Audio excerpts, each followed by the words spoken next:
Well, it looks like standardized testing in Florida is about to get an overhaul. The governor wants to dump the FSA test and replace it with year-round monitoring to track how students are progressing.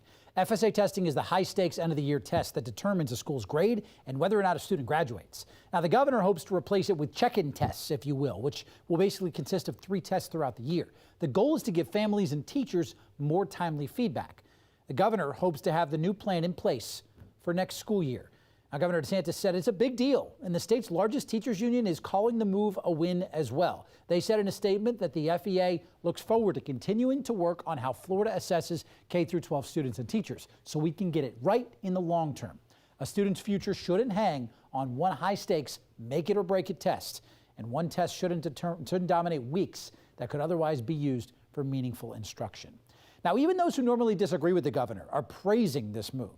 Some say dropping the FSA would allow teachers to focus on actually teaching the curriculum versus just teaching to a test. But there's still worries about accountability here, especially for Black and Hispanic students who have underperformed on the state level. 10 TV's Emerald Morrow explains what educators would like to see now that the FSA is on its way out.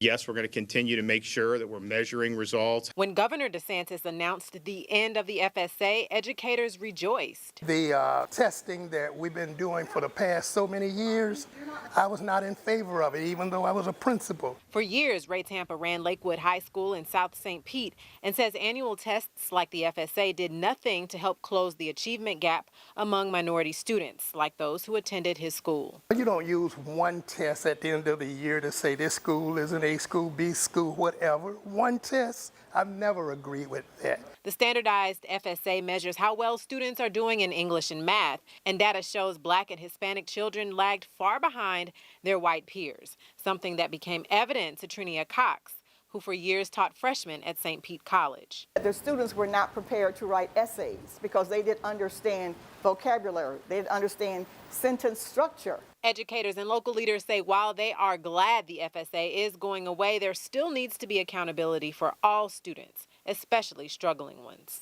With doing away with it, how will we ensure that our kids are not just being taught, but being taught to understand? What you want to be able to do is to periodically assess the progress of your students in mastering certain kinds of content of information. That's what you want to be able to do. You do not want to have to do that with one test on one day. Again, none of this is a done deal just yet. The plan still needs to be approved by the Florida legislature.